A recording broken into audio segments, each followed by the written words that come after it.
Guys, we're limited on our microphones right now, and I'm going to find a solution to that. But right now, I'm going to pass this along. If you could introduce yourself. I'm Dave Kaler with the County of San Diego, landscape architect with the Planning and Department of Development Services. I'm Stephanie Gaines with the County of San Diego's Watershed Protection Program. I'm Mary Radley at the City of Chula Vista Development Services Department. I'm Gary Hoyt, landscape architect. I represent the cities of Poway, La Mesa, and Menifee. Terry Lee, City of San Diego, planning and landscape. So with that, I'd like to open it up to questions.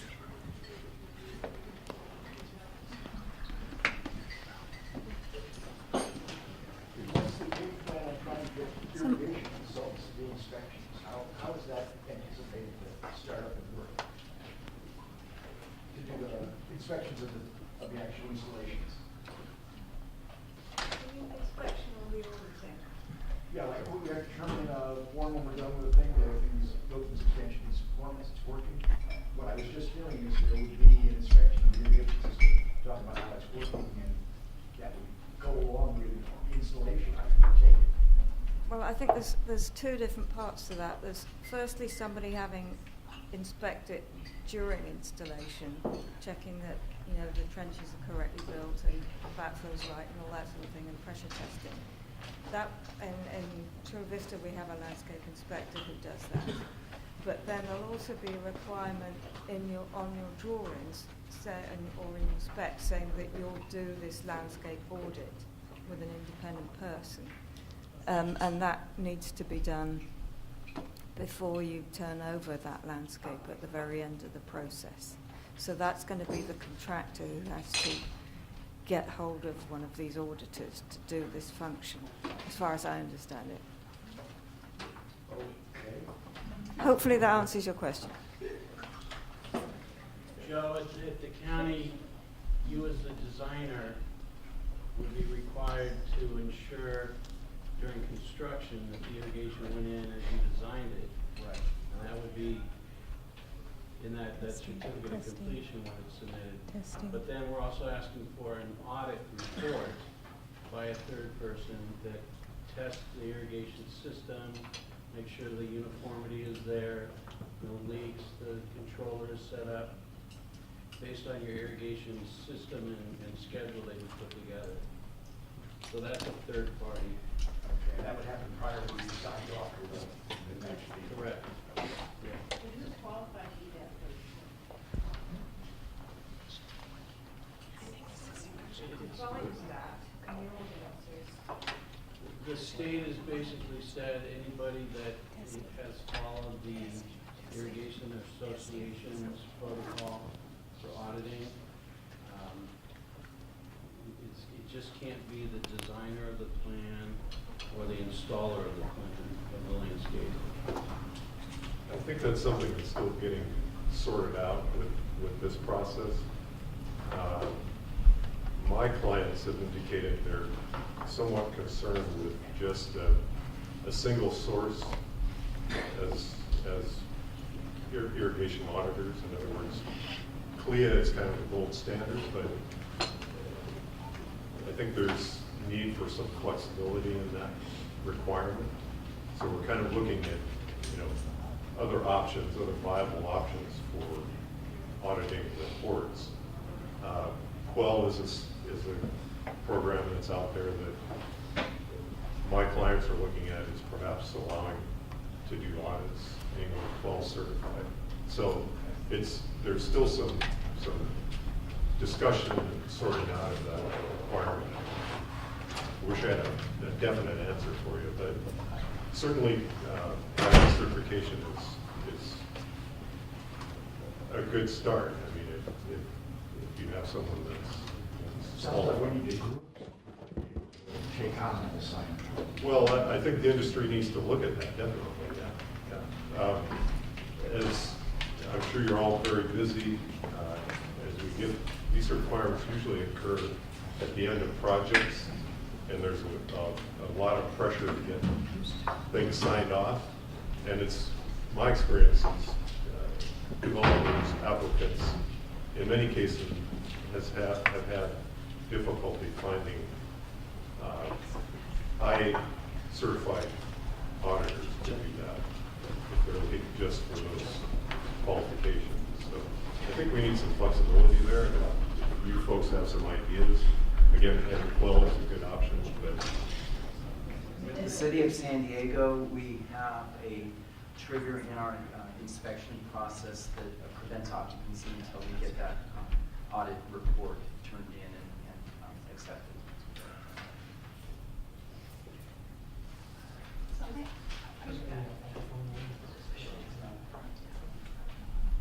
Check mic, check Do you mic. get to ask my question? After, So I had a question actually for Stephanie. We're going back to the stormwater, and Ken showed us his lovely rash map. I love that. Could you talk a little bit about the critical sediment yields, because that seems counterintuitive to us as designers and, trying to stabilize erosion. Suddenly like, oh yes, we want this area to erode. So, what kind of properties did you guys find in the mapping process, and how much do you think that will implement, like, developable science? That's an amazing question, and that's why I brought my engineer. I'd like to introduce Stuart Kuhn and ask if he could address that question. But I also think there's another part to that question that you want me to address, and I'm happy to do that when he's done talking about critical core sediment yield.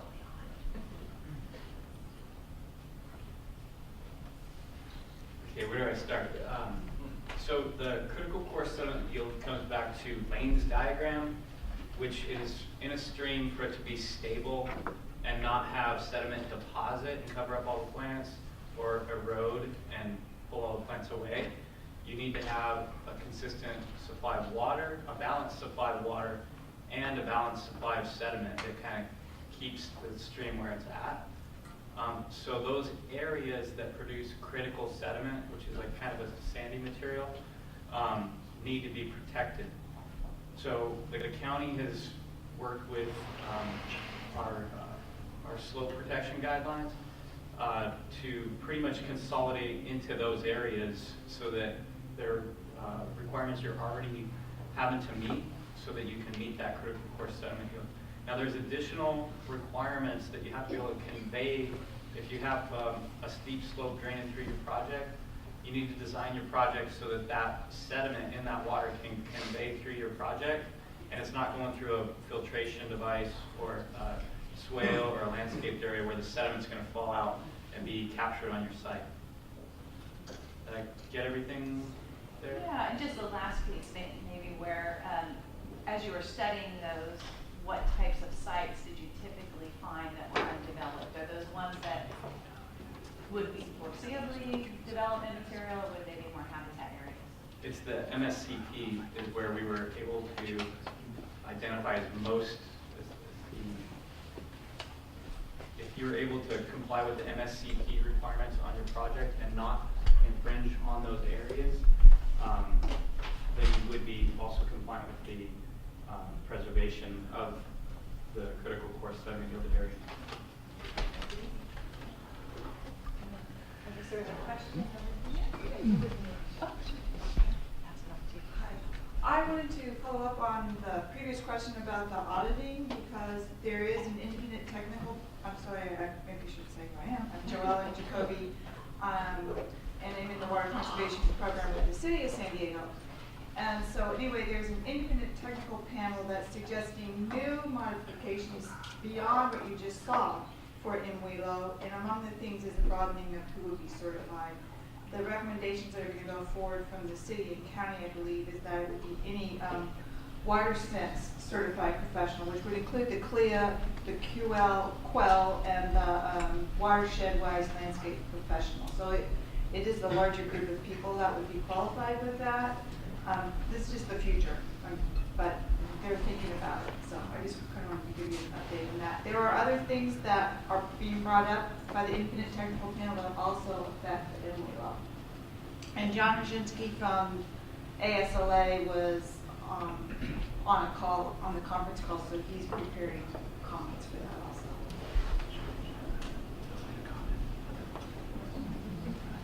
No, that's true, what you say, and what Chris alluded to earlier is that while all this is going on and we've collectively almost got our ordinances put together, the state is coming up with new regulations that are gonna basically over the next 20 years try to cut back on the amount of water that we're using for outdoor irrigation by 50% of what we're using today. And they've got all these convoluted ways of doing that that will be spread out over this 20-year period. The landscape ordinance, the MWELO, is tentatively set to go on a triennial basis, similar to Cal Green ordinances and updates. So this is all going to be changing constantly.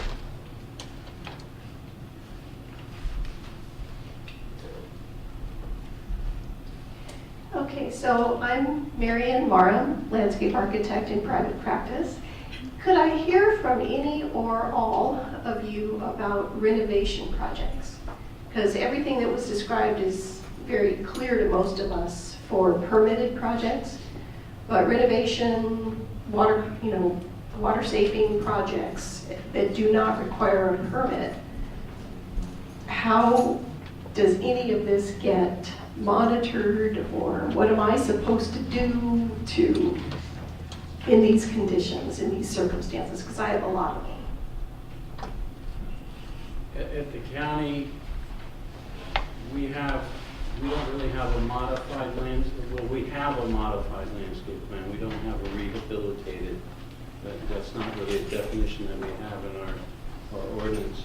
But we have a modified landscape plan process where if you've already had a permit issued on that property, we've already got a landscape plan that was approved, and you're coming back at some later date and you want to modify something, we've got a window of 10%. If it changes 10% or more, we'll bring it in as a modification. If the plan was approved prior to this ordinance and water budgets were set up under that previous ordinance, you would now be apply the new ordinance to that. So new calculations would be required for that modification. If you don't have a permit on the property, we really just don't know about you. So we wrestle with that a lot and have to deal with the state's requirements, at least at the county level.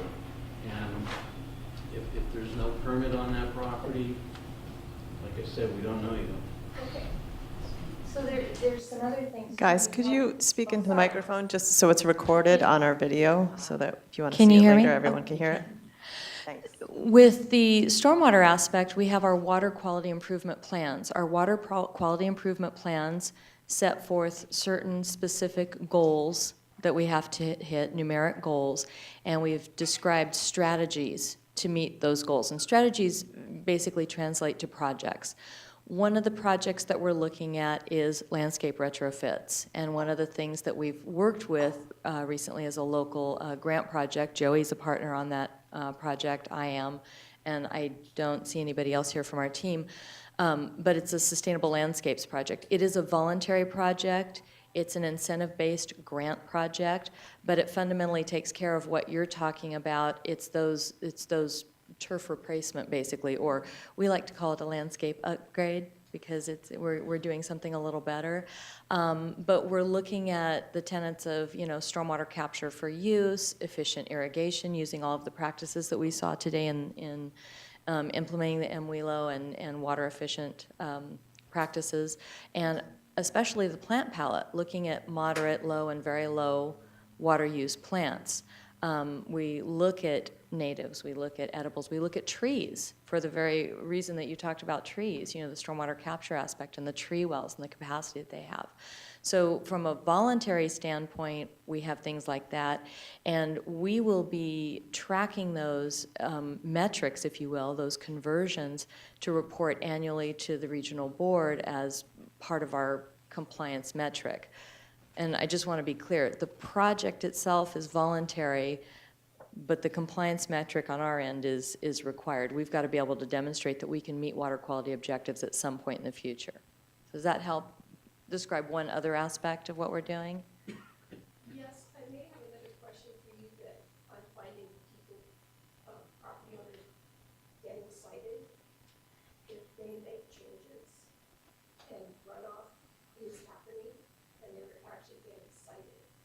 so I may come back and ask you a specific question about that. Okay. I'd just like to reflect what David said, that at the various cities and municipalities, we're really only able to check the projects that come into us for review. And we're aware that there's an awful lot of landscape activity goes on, which we don't see. And I suppose for that, we're looking to the profession to start becoming responsible and applying some of the same principles as a matter of course. But if it doesn't go through an agency, it won't be checked. Yes, Marion, the same with the cities that I represent. Projects are triggered by permits. So that's how we track and that's how we review and inspect. So, yeah.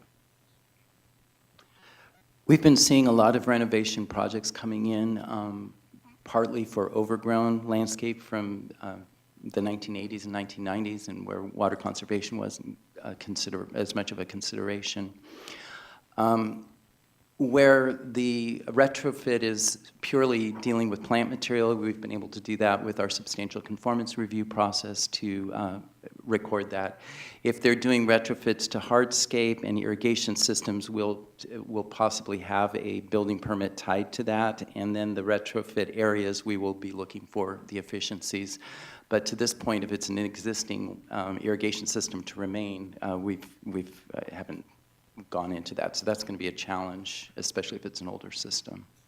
And when you say you're seeing it, is that seeing it on a voluntary basis? For renovation, yes. And we encourage people to come to us because there's other layers that go with the landscaping. As you know, there may be a discretionary entitlement that has specific species for various reasons, and we have to scrutinize whether the replacement is appropriate or not beyond the water conservation component. Well, so can I? Thank you guys, because I've been really struggling with what do I do. But the question I guess I have for you is how will you make it clearer to our industry? A lot of us are here today and maybe getting clarification on this nicely today, but how do we know whether we're supposed to voluntarily submit or just say la la la and hope that we don't have to? How is this industry gonna deal with all these renovations that are happening?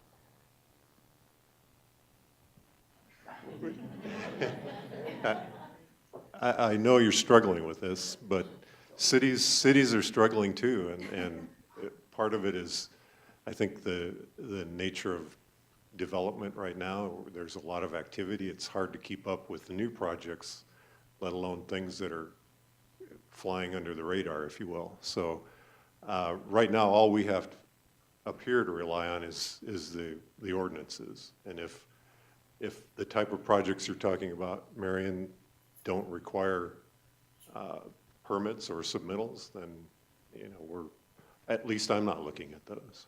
So. I would say at this point, just call one of us and ask. Again, it's in the infancy right now, and with the new updates proposed by the state with this ITP project, they're going after rehabilitated projects and landscapes. So there will be forthcoming regulations on that. We just collectively don't know how to address it yet. If there's not an existing permit on the property already, or whatever your renovation is going to do will trigger a building permit or some kind of a construction permit that would then bring in a landscape review. So I think at this point, just call us. I think the county's approach is that's a good start. I like what Dave was alluding to there. It may be something that other jurisdictions should start to look at.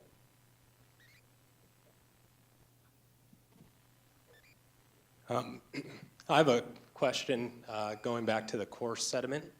And it was explained to me that there's kind of 3 layers that are involved there, and that's slope, soil, and vegetation. So and correct me if I'm wrong, but I was just wondering what we can do as a practice, mainly on the vegetation end, to address that or to aid in those strategies specifically for coarse sediment. Okay, so when the critical coarse sediment yield areas are identified, that's going to be identified by the engineer preparing the stormwater management plan. So there's detailed guidance in the BMP design manual for the county on how to identify those areas. Once you identify those areas, you don't really touch them so they're protected. You don't touch them, you don't re-landscape them. So you're not going to have to figure out how to landscape critical coarse sediment yield areas. They're just kind of protected at that point. So they're kind of off limits. So if you have a slope or something, anything within your project footprint isn't going to be subject to those requirements beyond if you have that area draining through your project in a swale or something. The engineer is going to have to identify what drainage structures are going to need to be in place to convey that sediment through the site. Did I answer your question?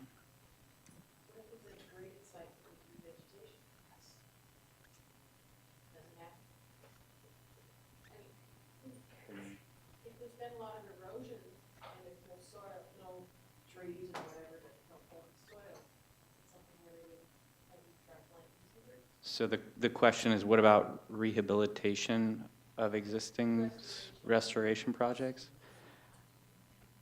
I mean, it doesn't happen in those areas like. Right.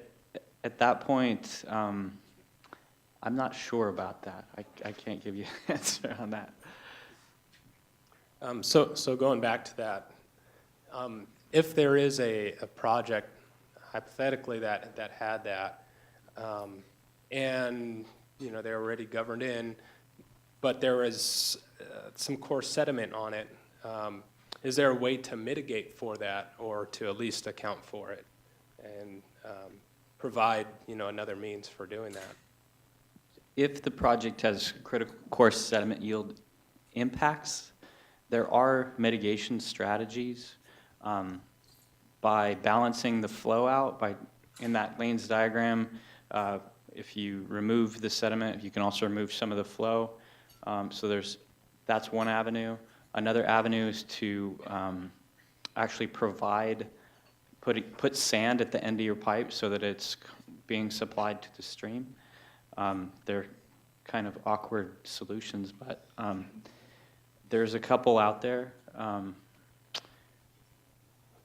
Those are kind of two of them. Most of it is just kind of don't touch it, is most of the thing. But if you do have an impact on it, there are mitigation strategies. But that's going to be more on your engineer and how they design it as far as the way you landscape it. It's not going to really impact you. And as far as how to landscape a rehabilitated area, I'll look into that and see what the process is. Okay, thank you. Any other questions?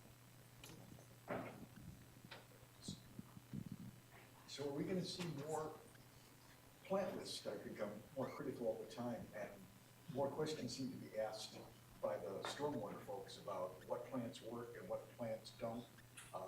And although I like to think of myself as somewhat of an expert on plants, from what I've seen coming out of other agencies, Regional Water Quality Control Board, they have very limited lists of what might go into these kind of places. And I guess I'm looking for some way that we can be more creative with how we put plants in these places, understanding that they have to take harder life. They're going to be beat up. I guess what I fear is seeing, if I was to use the short list of plants that they liked at the Regional Water Quality Control Board, we're going back to looking like asphalt almost. I mean, it's not a good thing, and I'm wondering how, I guess my real question is, how much will you rely on landscape architects to tell you that the plants we're proposing should work? I mean, at what point is this something that needs to be debated around going over somebody's head about what I can plant in a various place? I actually want to ask a clarifying question. Are you talking about specific plants for BMPs, or are you talking about plants in somebody's front yard. Oh, no, I'm talking about plants for BMPs, sorry, Okay, yes. okay. I was trying to meet the BMP guidelines and still do it with a greater palette if that's possible. Because the palettes I've seen have not been conducive to higher design kind of things. And it sounds like I'm gonna have bioswales everywhere. So I guess there's my question, is there some Board of Appeal, is there other people with lists we can use? Okay, so this is a good question, Joe. So this is going to be part of the threading that you're going to need to really start talking with your stormwater engineer right off the bat with your projects, because the landscaping plans and the stormwater plans are going to be more integrated. We have a couple things that we're building in with dispersion areas, with tree wells, and with bioretention. That you're going to need to collaborate with them in the beginning so that you have a complete design. These two design processes are very closely tied together. So for instance, dispersion areas have amended soil to them. You're going to have to work closely with them to make sure you have the right specification on that, as well as those are planted correctly. And the engineers need to know what areas are being landscaped so they can direct water to those areas. And then you need to know where they're directing water so you can put the right plant there, right? So it's going to be a lot of back and forth between, hopefully you can minimize that, but you are going to have to work closely together on how you design your site so that you put the plants in the right place. Now, as far as what trees and what plants you want to put in bioretention, we've put together a partial list in the county BMP design manual of plants for bioretention devices. Now, this is where your professional judgment comes in and your own research comes in too, is seeing there's a couple different zones within a bioretention device. You got the bottom where it's staying wet all the time, you got the side slopes, and then you got up high, right? So you have to use your professional judgment on what type of plant is going to do well in that situation. Okay. So Good answer, or as good as you can do. Okay. So it is a lot of it's going to come back to your professional judgment and what's going to work there, what's going to survive in that environment. And the engineers are gonna listen to us, is what you're telling me.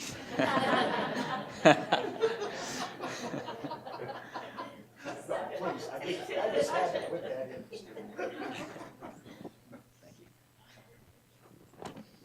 A couple of years ago, this ASLA group did a talk about those plants, and I think at the time they were calling it bioswales. I don't know if you attended that, but I think I have. and they produced a list of plant material, which I'm referring to quite a lot already. I have that list. Just a thought.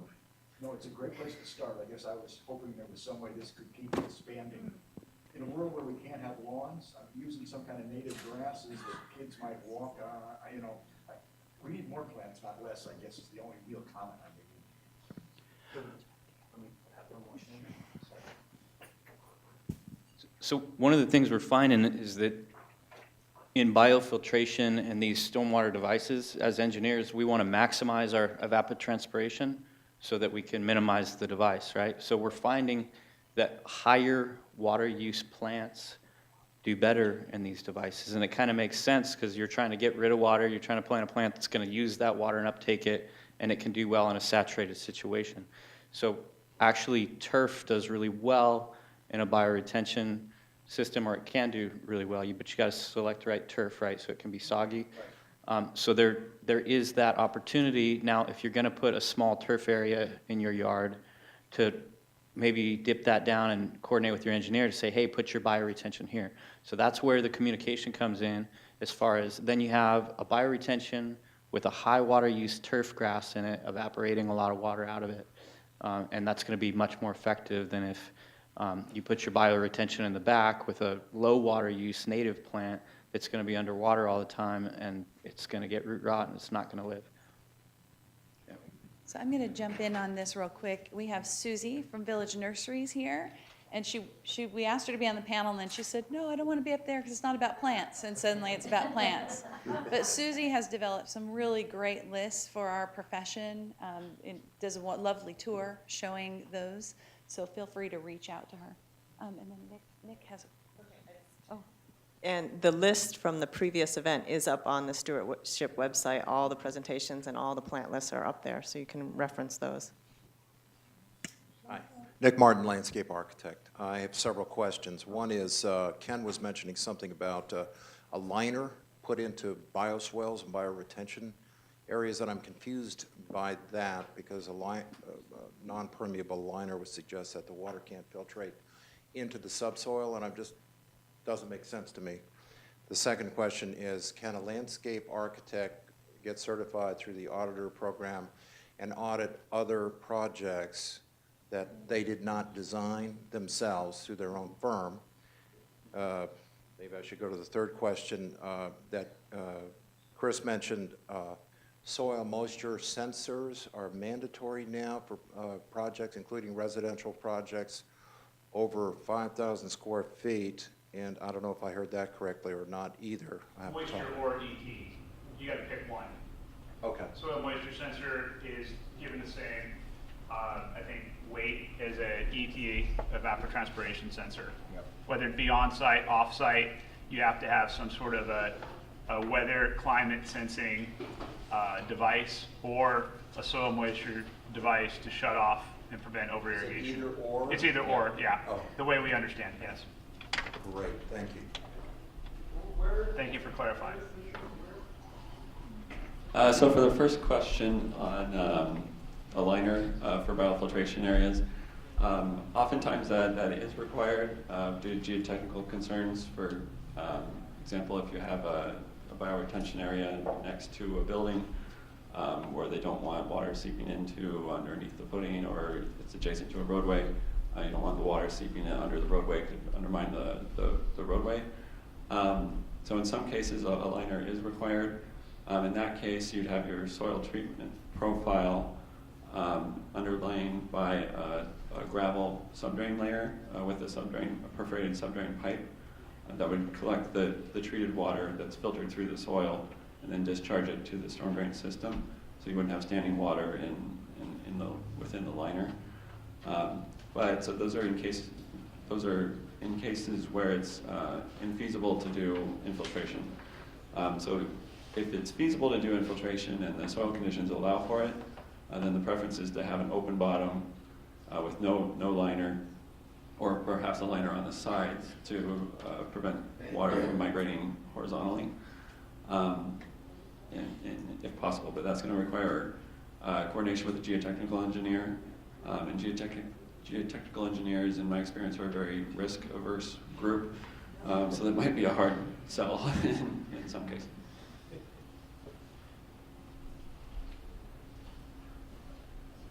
Was there one more question that you had there that didn't quite get answered yet? The auditor question. The auditor question. You guys, will you address I that? just had one more comment on the previous question, actually, before we move on. I was just thinking about the lack of diversity of plants for all these bioretention areas, and the fact that they need to be high water use, and that our water calculations are telling us to use low water use plants. I'm wondering if, for the next time they review the water ordinance, perhaps they might put these bioretention or infiltration areas into special landscape area category, and then you kind of get credit for having that. It might be a good idea, and then it would meet the stormwater needs as well as our landscape needs, perhaps. Just a thought. Sorry, back to the question. No, that's a great point, and I think there is still a comment period that's going on right now that Chris was mentioning. Do you want to, what was the date on that? The next revisions to this is being reviewed by the independent technical review panel, and the public comment period is currently active until the 13th, which is, I think, Sunday, possibly. Next week. Is it next week? No. No, that's today is the 10th, so 3 days from now. So you got to get your comments in quickly. We will, short of giving you the person of the Department of Water Resources email, which I can do if you want to see me on the way out, because that's the person you actually do send the comments to. We really do encourage the industry's comments. I mean, if you think about how many comments there are, there's only there was a dozen last time I looked, and I think, it's been a week, so, maybe there's a couple dozen, but we're not getting a lot of, personal comments. It's all just, industry comments. I don't know if ASLA is commenting, but I know ASIC is.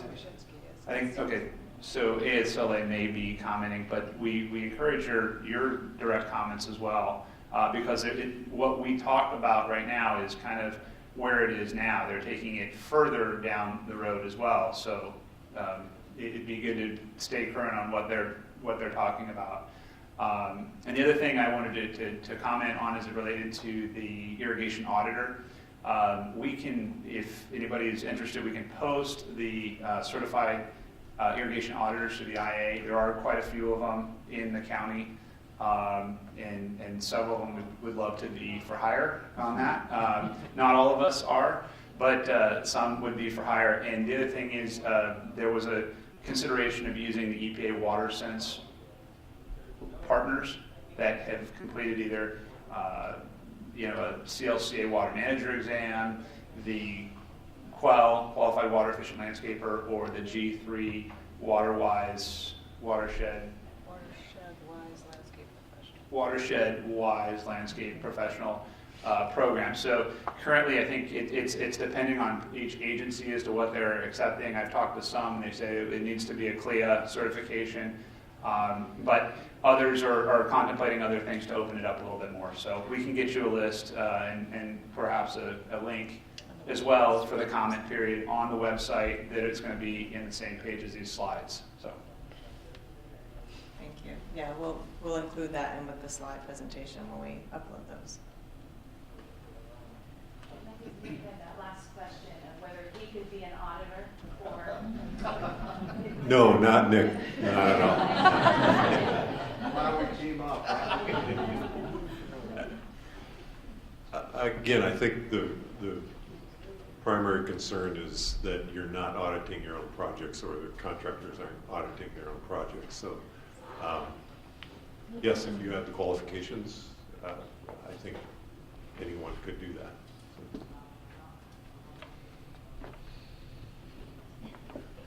Any other questions? Just raise your hand. Kathleen?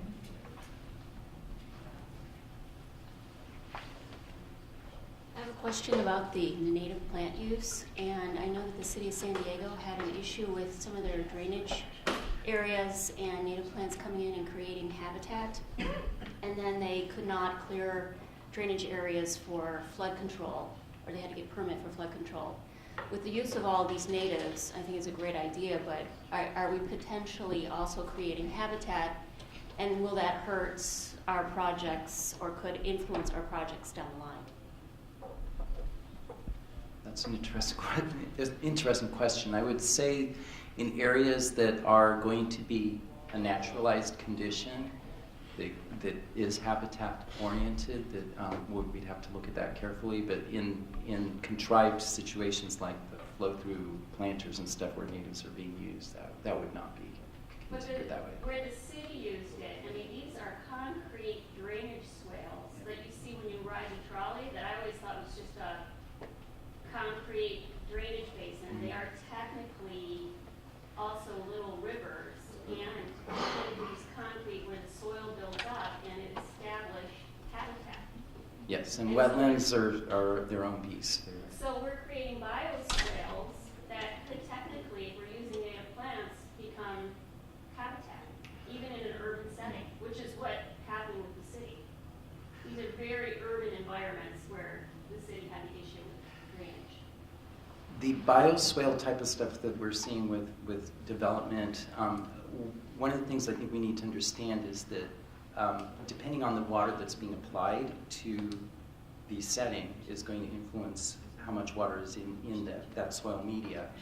And the list that were put together initially, we're thinking, plants that like to be underwater all the time. Well, in Southern California, our flow-through planters are frequently going to be very dry, as a matter of fact. And with a porous soil mix, we're looking at having drought-tolerant plant material used in those, because we know they aren't going to be wet all the time. But the key there is, can they take the inundation on the occasion that it is wet? So it's still evolving for us as well. What you're talking about in terms of being a major drainage system, that's beyond what we look at in terms of private development typically. And I don't have an answer for you. I guess I'd throw this question back to Ken. I think some of these areas, if they're subject to a water quality management plan, I mean, they're designed and meant for a certain function, not for habitat, not for restoration. The habitat is coming in, that's what I'm saying. You're creating an environment that is encouraging habitat, and then all of a sudden an area that was just supposed to be used for stormwater management is actually now a habitat that has to go through CEQA in order to have any modifications, which includes moving plant material in order to keep the flow going. That's what I'm saying. I think that you have to look at the bigger picture, and maybe those areas, because of the way they were planned and engineered, you know, that would exempt them from those sorts of qualifications. So typically with on projects where you have these stormwater BMPs and a stormwater management plan, there will be a maintenance agreement associated with that, and that requires the project to upkeep these treatment areas regularly, and they have to file reports with the governing agency as well to show that they're compliant with that maintenance agreement. And so I think, I'm no expert on native habitat, but I think that regular maintenance would likely prevent it from becoming like a jurisdictional wetland or a habitat area. Ken, I can comment on that, just having done a lot of the restoration projects. What happens is basically the maintenance is supposed to be done so that your riparian plants don't get above a certain diameter at breast height. And when that does happen, that's what triggers it and makes it habitat and not just the stormwater. And what has happened with the city, because they haven't had the money or they haven't allocated the money to maintain these places that they are supposed to maintain every year, that's what has put the city in this situation. It's the lack of maintenance that the city has ignored.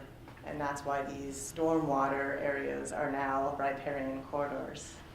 I do want to let you guys know we're kind of hitting our time limit. We're going to have one more question here, and then we'll invite you to eat some more of the refreshments and network. And then the venue, which has been gracious enough to sponsor us, has asked that we're out by 5 o'clock. So one last question. Apologize if this has already been discussed, but for rehabilitated landscape areas, you know, that are installing hardscape, mostly for residential, what would trigger the need for a BMP or a bioswale? Is it a certain size or permits or? Yes. So in our permit is written in the criteria, if you will, for a priority development project, and the thresholds, and Ken was talking about those in his presentation, is 10,000 square feet of impervious cover, unless you're a certain use, which is a gas station, a retail store, and there's one other one that's 5,000 square feet of impervious cover. And if you're in an environmentally sensitive area in ESA, it's 2,500 square feet. And remind me again, for redevelopment, I believe it's 5,000 square feet. So those would be the thresholds that are triggered for development type projects that would trigger a need to do some sort of stormwater control on site. What about for residential? Well, same thing for residential. I'll give you an example. My neighbor across the street just paved over his entire front yard. And the city, he got the city's attention, I'll put it that way, because he didn't get a permit. So over 10,000? For redevelopment, it's over 5,000 square feet. 5,000. Yeah, and it is written in the NPDS permit too. And that's of an impervious area, so Yes. it's just landscaping that. Right. Talk to your civil engineer too. Do we have any opportunity for us to comment? Yes. Really quickly. 3 minutes. First of all, I wanted to applaud Ken on a really good presentation on a really complex permit because he did a great job. And I did want to add one small caveat on the hydromodification stuff. This goes back to the planning aspect. We developed water quality improvement plans during the first 2 years of the planning process of this permit, and part of that WQIP was the development of the watershed management area analysis, which looked at, among other things, the hydromodification exemptions. This is important because if your water quality improvement plan isn't approved and accepted by the regional board, which all of ours in the region except for one are, you don't get your hydromodification exemptions. So if you're going to be looking at doing any big projects in the Carlsbad watershed, you really need to talk to the jurisdictions in that watershed because they're still having to redevelop their water quality improvement plan. And that means the hydromodification exemptions are not in effect for that watershed, and that's important for development. And the other comment, so good job. You did a great job. That's a complex permit to have to interpret, especially if you're not dealing with it every day like Stuart and I are. So the other thing is Chris, where'd Chris go? Chris did a really great job on his presentation too. But one of the things I want to ask, because I have the attention of a room full of landscape architects and landscape professionals, is why is stormwater still being considered as an augmentation or an ancillary use? If you look at the policies that are coming down from the state, we're now having grant funding tied to stormwater capture for use projects. In other words, we have to now, we're in the second phase of our planning for the county, we're developing stormwater resource plans that are requiring us to develop a prioritized list of quantified stormwater capture for use projects. And we're not going to get any grant funding from any bond measure unless we have a project on that list.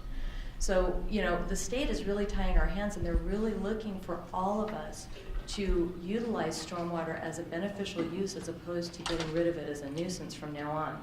So I would encourage us in a room full of, you know, landscape professionals to look at stormwater maybe as one of your primary sources of water as opposed to a secondary option. And then let's look at using the applied water secondarily so we can maintain those conservation measures and offset the need for potable use. I think that's the way to start looking, and that's that paradigm shift that we need to be having. And that does the tie-in between our landscaping and our stormwater controls that are needed. And that was it. Did you have anything? That was great. Was that great? Thank you. Thank you so much.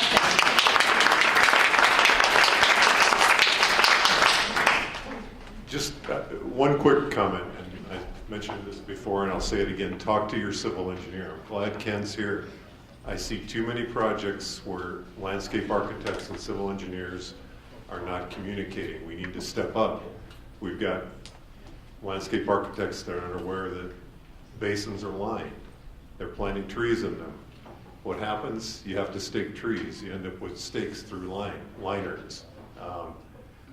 We've got landscape architects proposing impervious areas where there's already been a WQMP for the project or stormwater calcs for basin sizing, and you throw it in impervious area, that throws those calcs off. So please talk to your civil engineer. Thank you so much. A round of applause for our presenters and our panelists. And another big thanks to our sponsors. Without our sponsors, these events would not happen. Mark from Bellegarde, thank you. And Chris with Hunter, thank you. And just one last reminder, all the presentations and the video will be available on the ASLA Stewardship website. So please take a look at that. There is a wealth of resources also on the website from previous events. And you will be getting an evaluation in your email within the next few minutes, hopefully. It's just 4 questions. If you could take the time to send the feedback, we'd greatly appreciate it. That's how we continuously improve these events and hold events that are topics that are pertinent to you. So thank you very much. And thank you for the Stewardship Committee. You guys always rock the house. Thanks.